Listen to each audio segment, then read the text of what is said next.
তো একজন মাতাজি ছিলেন জগন্নাথ পুরী ধামে, বৃদ্ধ মাতাজি জগন্নাথ দেবের মহান ভক্ত, বড় ভক্ত। প্রত্যেক দিন জগন্নাথকে খিচুড়ি রান্না করে পাওয়ান, মন্দিরে নিয়ে আসেন না কেন, ওনার বাড়িতেই পাওয়া। ওই মাতাজি জগন্নাথকে নিজের সন্তান রূপে দেখতেন, বাৎসল্য প্রেম জগন্নাথের প্রতি। বাৎসল্য প্রেম একটু অন্যরকম, দাস্য প্রেম একটু অন্যরকম। ধরুন ছেলেকে মা খাওয়াবে, মা কি এরকম চিন্তা করে নাকি আগে স্নান করব, শুদ্ধ কাপড় পরব, আচমন করব, মন্ত্র পড়ব, তারপর ছেলেকে খাওয়াবো, এরকম না। এদিকে তুই বস, সে স্নান করুক না করুক, দাঁত মাজুক না মাজুক, বাচ্চাকে খাইয়ে দেবে। কিন্তু যদি গুরুদেব আসে তখন কি করবে? স্নান করবে, আচমন করবে, মন্ত্র পড়বে, শুদ্ধ হবে, পরিষ্কার কাপড় টাপড় করে রান্না টান্না করে গুরুদেব, ভাবটা আলাদা। তো এই মাতাজির ভাব ছিল জগন্নাথ হচ্ছে ওনার সন্তান, আর জগন্নাথ ওনাকে খুব ভালোবাসতেন। প্রত্যেক দিন এইভাবে জগন্নাথকে খিচুড়ি রান্না করে খাওয়াতেন। কখনো কখনো স্নান করতেন না, স্নানটা না করে রান্না করে শুরু করে দিতেন। আর জগন্নাথ ওনাকে এত ভালোবাসতেন যে জগন্নাথ একদম মন্দির থেকে ওনার বাড়ি চলে আসতেন। মাতাজি তখন রান্না করছে, জগন্নাথ এসে বলতেন, মা রান্না হয়েছে, খিচুড়ি শেষ, খিচুড়ি রান্না শেষ। তো মাতাজি বলতেন এখনো শেষ হয়নি। জগন্নাথ তখন বলতেন, তাড়াতাড়ি করো মা,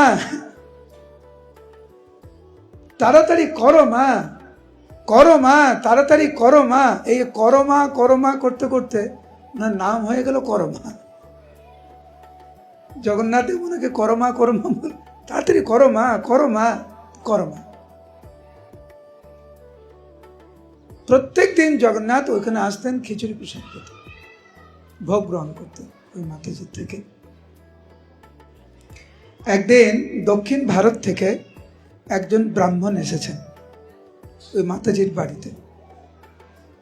ওই মাতাজি যেইভাবে জগন্নাথের জন্য রান্না করছে, স্নান করেনি, পরিষ্কার পরিচ্ছন্ন কাপড় নেয়, এইভাবে জগন্নাথের জন্য খিচুড়ি রান্না করছে, তো ঠিক না। তখন ওই ব্রাহ্মণ তখন মাতাজিকে বলছে, তুমি এইভাবে জগন্নাথের জন্য খিচুড়ি রান্না করছো, এটা কিন্তু ঠিক না, অপরাধ করছো, তুমি ভুল করছো। তুমি স্নান করতে হয়, শুদ্ধ বসন পড়তে হয়, শুদ্ধ হতে হয়, আচমন করে এটা ওটা করে শুদ্ধ হয়ে তারপরে রান্না করতে হয়।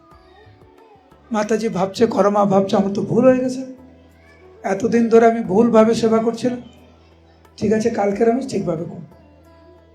তারপরের দিন সকালবেলা ঘুম থেকে উঠে পুরো কিচেন ভালো করে পরিষ্কার করেছে।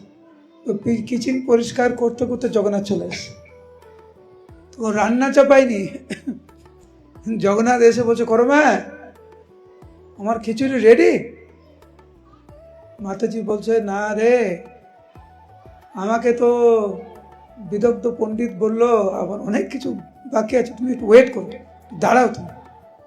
স্নান করতে গিয়েছে, জগন্নাথ বাইরে থেকে বলছে, কি গো করো মা, আমার খিচুড়ি করো, তাড়াতাড়ি করো মা। শুদ্ধ বসন টসন পরে রান্না করতে করতে অনেক লেট হয়ে গেছে। রান্না করেছে, রান্না করে ভগবানকে সবে ভোগ লাগাবে, আর মন্ত্র টন্ত্র তো কিছু নেই। যেই গরম থেকে মানে গরম খিচুড়ি উঠিয়েছে, জগন্নাথ গ্রহণ করেছে, হাত ধোয়ার সময় নেই, যে লেট হয়ে গেছে, দেরি হয়ে গেছে। তো হাত সবে ধুতে যাবে, আর মেন মন্দির শ্রী মন্দির ওখানকার যে মেন পূজারী ঘন্টা নাড়াচ্ছে, নমো ব্রহ্মণ্য দেবায়। তো হাত না ধুয়ে জগন্নাথ চলে গেছে এই মন্দিরে। তো মন্দিরে গিয়ে উনি বসে গেছে, আরো পাবে। পূজারী দেখছে জগন্নাথের হাতে খিচুড়ি। পূজারী তখন বলছে যে তোমার হাতে কি, আমি তো এখনো ভোগ লাগাইনি, কোথায় খেলে? যে আমার একজন মা আছে, খিচুড়ি রান্না করে, কিন্তু আজকের আমার হাত ধোয়ার সময় হয়নি। তুমি জানো জগন্নাথ রেগে গেছে, তুমি জানো আমি কেন হাত ধুতে পারিনি? এই দক্ষিণ ভারত থেকে কি একটা ব্রাহ্মণ এসছে, সে এত কিছু শিখিয়েছে করমাকে, সে বলছে স্নান করতে হবে, এটা করতে হবে, ওটা করতে হবে, মন্ত্র করতে হবে, লেট হয়ে গেছে আমার রান্না করতে। তুমি ওই ব্রাহ্মণকে বলে দাও, সব জায়গায় সব নিয়ম চলে না।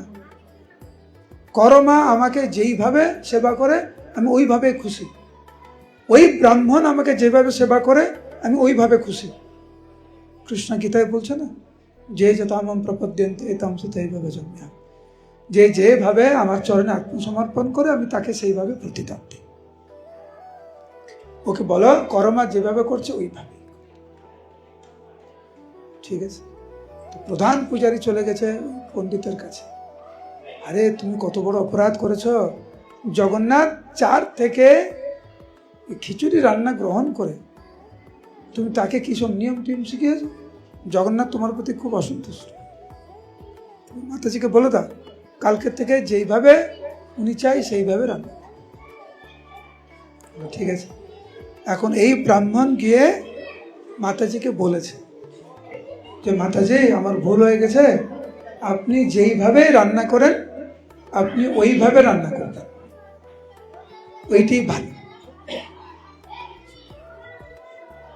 এখন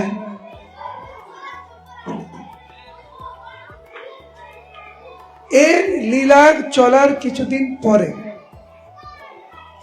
ওই মাতাজি দেহত্যাগ করেন, ওই মাতাজি মারা যায়।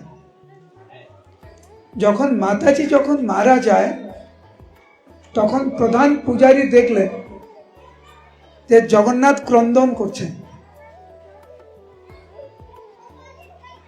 প্রধান পূজারী জিজ্ঞাসা করছেন, হে প্রভু তুমি জগন্নাথ জগতের নাথ, তুমি ক্রন্দন করছো কেন? না করমা মারা গেছেন, আমাকে ছেড়ে করমা চলে গেছে, সেই বিরহ। তারপরে পরে জগন্নাথ বলছেন আমি এখন ভাবছি ওই মাতাজি তো চলে গেছে, এখন আমাকে খিচুড়ি কে খাবে? তখন প্রধান পূজারী বলছেন তুমি তো ভগবান, তুমি চাইলে তো ওই মাতাজিকে রাখতে পারতে আরো কিছুদিন, তুমি যেতে দিলে কেন? জগন্নাথ বলছেন যারা আমার ভালো ভক্ত তাদেরকে আমি এই জগতে বেশি দিন রাখি না, তাদেরকে এই জগতে রেখে বেশি দিন কষ্ট দেই না, আমি তুলে নিই। তারপরে জগন্নাথ জিজ্ঞাসা করছে এখন বলো আমাকে খিচুড়ি কে খাবে? মাতাজি তো নেই। প্রধান পূজারী বললেন কোনো চিন্তা নেই প্রভু, আজ থেকে প্রত্যেকটা দিন আপনাকে আমরা খিচুড়ি ভোগ লাগাবো। এই হচ্ছে খিচুড়ির ইতিহাস। তো যখন আমরা খিচুড়ি প্রসাদ আমাদের সামনে আসে আমরা কি ভাবি সকল প্রপঞ্চ জয়?